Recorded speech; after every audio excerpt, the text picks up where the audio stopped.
आइए श्याम प्रेमियों, आज एक ऐसे भगत की कहानी सुनाते हैं जो अपने व्यापार में इतना लीन था कि उसे दिन दुनिया की कोई खबर नहीं थी। उसे सिर्फ पैसा पैसा और सिर्फ पैसे के बारे में चिंता थी। उसके घर वाले, उसके परिवार वाले सारे परेशान थे कि सेठ कभी कहीं नहीं जाता, सुबह से लेकर रात तक हर समय पैसे में ही लिपटा रहता है। बहुत दिनों से उसके इष्ट मित्र उसे कहते थे कि तुम हमारे साथ कहीं चलो, अपने बच्चों को लेकर चलो, लेकिन सेठ कहता इसके लिए काफी समय पड़ा है, अभी मुझे सिर्फ पैसा कमाना है। लेकिन एक दिन कुछ मित्रों ने बहुत जोर दिया कि 2 दिन की छुट्टियां हैं, हम खाटू श्याम जी के दरबार में जा रहे हैं, पूरे परिवार को साथ लेकर हमारे साथ चलो। और सेठ उनको ये बात मना नहीं कर पाया और बिना मन के वो उन परिवार वालों और इष्ट मित्रों के साथ खाटू के लिए रवाना हो गया। रास्ते भर वो अपने व्यापार की बातें करता रहा। उसे खाटू जाने की जरा भी इच्छा नहीं थी। लेकिन जब खाटू पहुंचा और बाबा श्याम के मंदिर में पहुंचा और जब बाबा से नजरें मिली, उसके होश उड़ गए। सेठ के परिवार वाले सारे दर्शन करके बाहर आ गए। वो सिर्फ 1 मिनट के लिए मंदिर में आया, लेकिन घंटों तक बाबा के दरबार में खड़ा रह गया।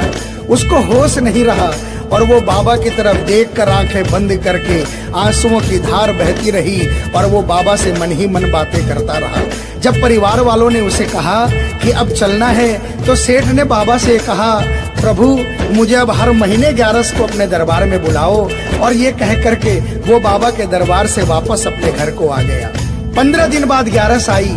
सेठ बहुत से लोगों को लेकर अपने साथ बाबा के दरबार में गया। ऐसे हर 11 को वो खाटू जाने लगे।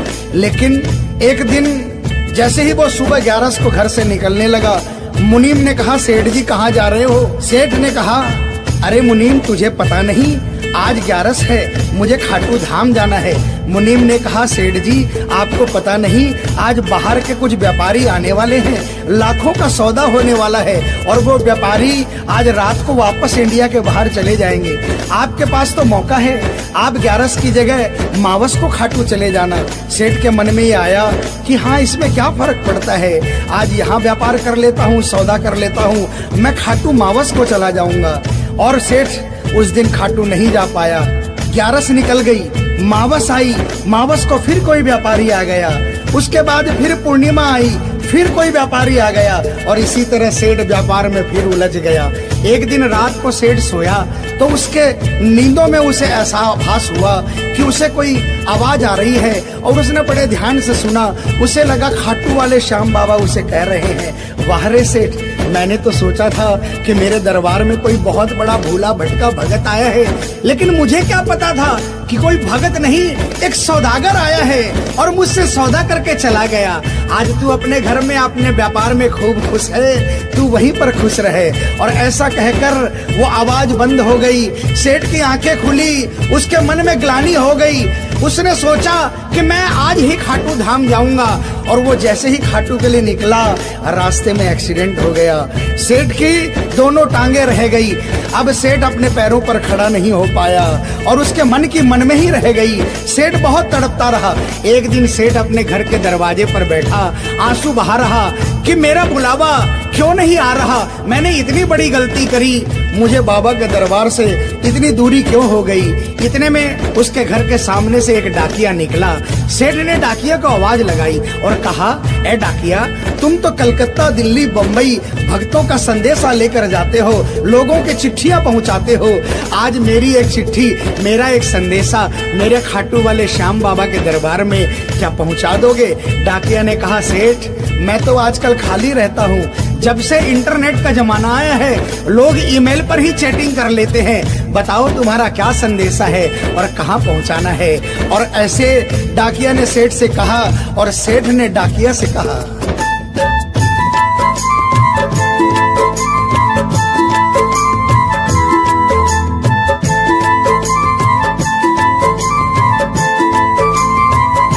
डाकिया जा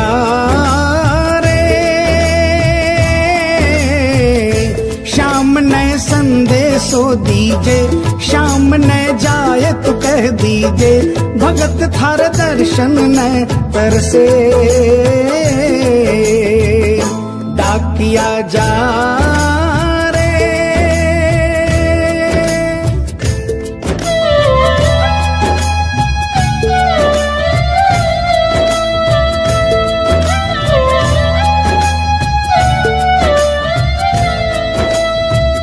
डाकिया ने कहा, सेठ आपका संदेशा तो मैं पहुंचा दूंगा, लेकिन मुझे ये तो बताओ कि आपका संदेशा पहुंचाना क्या है। जहां मुझे संदेशा पहुंचाना है वहां का ठिकाना क्या है। और डाकिया ने कहा,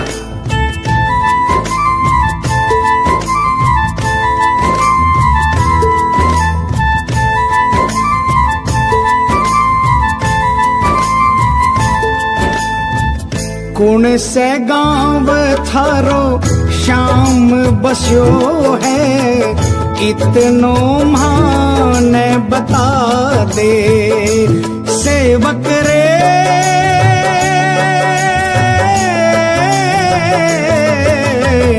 घर तेरे पास है कोई निशानी, माने तू दिखला दे। कैया जानूंगा पहचान, मैं हूँ छोरो अनजान। कैया जानूंगा पहचान, मैं हूँ छोरो अनजान। कैया शाम सुहोसी मिलन,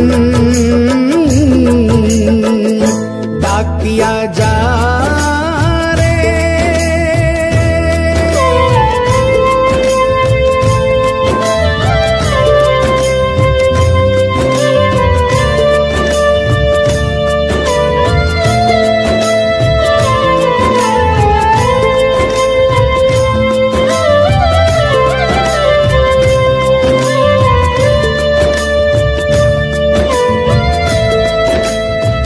सेठ ने कहा, डाकिया मैं तुझे जिस जगह का ठिकाना बता रहा हूँ वहाँ ऐसा दरबार है जहाँ जो एक बार जाता है वो वहीं का हो जाता है। उस दरबार की खासियत है जो वहाँ पर पहली बार जाता है उसके काम बन जाते हैं। सुन वहाँ का ठिकाना क्या है।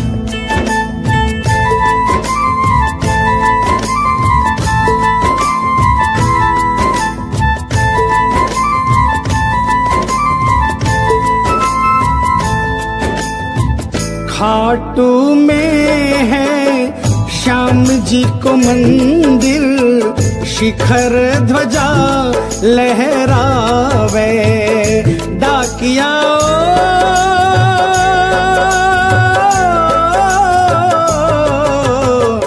जोड़ी पर हनुमान बिराजे, सेवक चावर ढुलावे।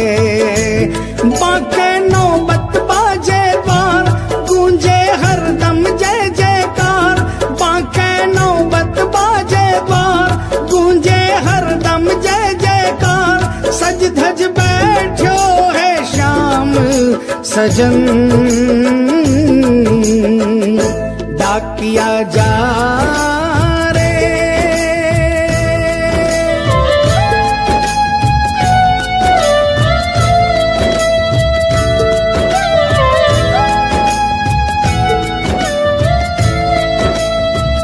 डाकिया सेठ जी के यहाँ से निकल जाता है और वो खाटू धाम के लिए प्रस्थान करता है।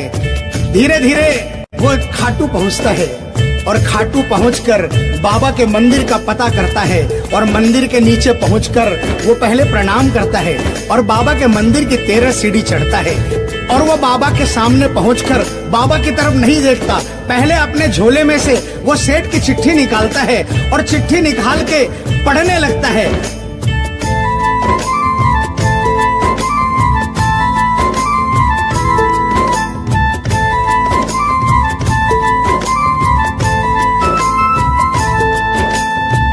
पहुँच गयो दरबार श्याम के, बोलन लाग्यो संदेशो। बाबा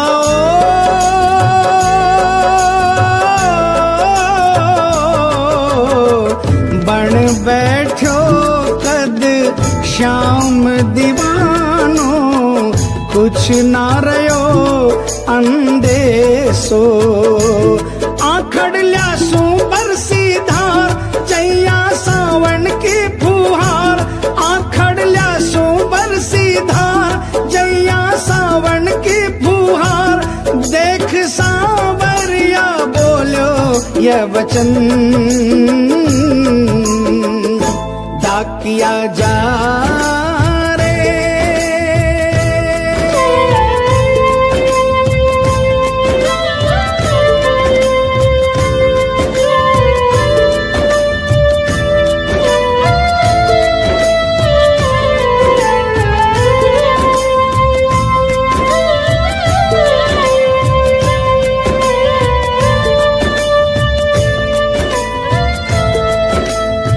जो ही डाकिया ने सांवरे सेठ की तरफ देखा, उसके होश उड़ गए, उसकी आंखें बंद हो गई, आंखों से आंसुओं की अविरल धारा बहने लगी। उसको ऐसा महसूस हुआ सपने में जैसे कि कोई श्याम प्रभु सिंहासन से उतर कर आ गए। उसे अपने गले से लगा लिया और डाकिये से कहा, कैसे हो डाकिया? डाकिया प्रभु के चरणों में गिर गया, कहा, प्रभु आज मैं धन्य हो गया, इतने वर्षों तक आपके दरबार नहीं पहुंचा, आज सेठ जी के कारण मैं आपके दरबार में पहुंच गया। अब मुझ पर इतनी कृपा कर दो, मुझे अपनी शरण में रख लो। लेकिन बाबा ने कहा, नहीं बेटा, मैं तुझे अपनी शरण में रखूंगा, लेकिन अभी तुझे मेरा एक छोटा सा काम करना है। जिस सेठ ने तुझे ये संदेशा देकर भेजा है, अगर उसके पास मेरा जवाब नहीं गया तो वहाँ जीते जी मर जाएगा। तू मेरा एक छोटा सा काम कर दे, वापसी संदेशा तू उस सेठ को जाकर दे दे। और बाबा ने कहा,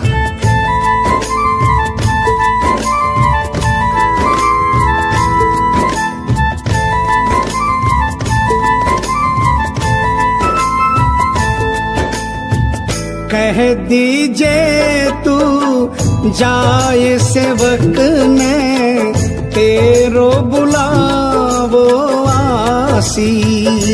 सेवक रे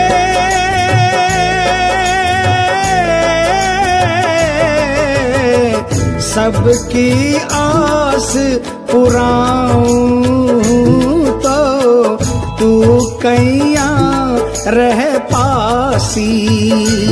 तेरी सारी जानू बात पूरी करशू मन की आस, तेरी सारी जानू बात पूरी करशू मन की आस।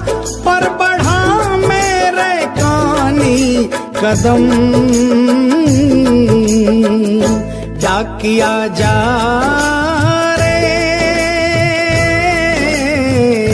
संदेशो सेवक ने दीजे, सेवकिया राह तेरी निरखे।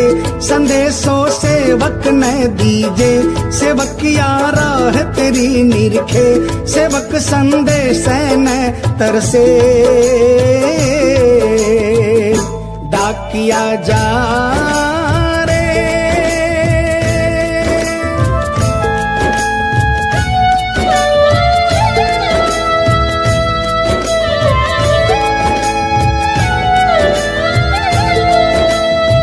डाकिया श्याम प्रभु के चरणों में प्रणाम करके वापस निकलता है और वो आधी रात को ही सेठ के शहर में आ जाता है।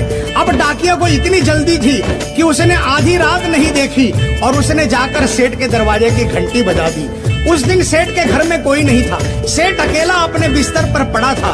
जैसे ही घंटी की आवाज आई उसको लगा कि बाबा का संदेशा आ गया, लेकिन सेठ मजबूर था, वो उठना चाहा लेकिन उठ नहीं पा रहा था।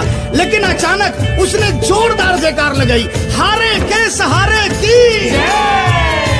और जैसे ही आवाज आई सेठ के घर में करिश्मा हो गया। सेठ अपने पांव पर खड़ा हो गया, दौड़ कर गया और उसने जाकर दरवाजा खोला। सामने देखा डाकिया खड़ा है। सेठ डाकिया के चरणों में गिर गया और कहने लगा, डाकिया जल्दी बताओ मेरे बाबा ने क्या संदेशा भिजवाया है। और डाकिया ने चिट्ठी निकाली और बाबा के भगत की चिट्ठी का संदेशा निकालकर सेठ के हाथों में थमा दिया। सेठ ने जैसे ही चिट्ठी देखी वो झूम झूम कर नाच नाच कर गाने लगा, आ, आ,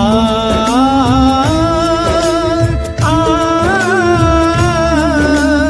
आ,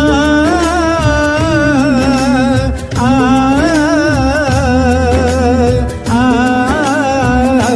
चिट्ठी आई है, चिट्ठी आई है, चिट्ठी आई है, चिट्ठी आई है, चिट्ठी आई है, खाटू से चिट्ठी आई है। बड़े दिनों के बाद मेरे श्याम धनी को आज, अरे बड़े दिनों के बाद मेरे श्याम धनी को आज भगत की याद सताई है। चिट्ठी आई है, चिट्ठी आई है, ओ चिट्ठी आई है, चिट्ठी आई है। सेठ ने वो चिट्ठी वापस डाकिया को थमा दी और कहा, डाकिया आप तो स्वयं बाबा से मिलकर आए हो, इसलिए बाबा का संदेशा अपने मुखारबिंद से मुझे सुनाओ।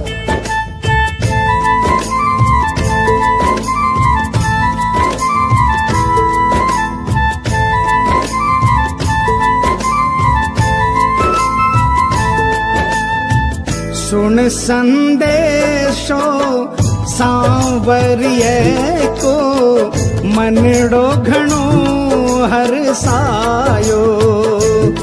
बाबा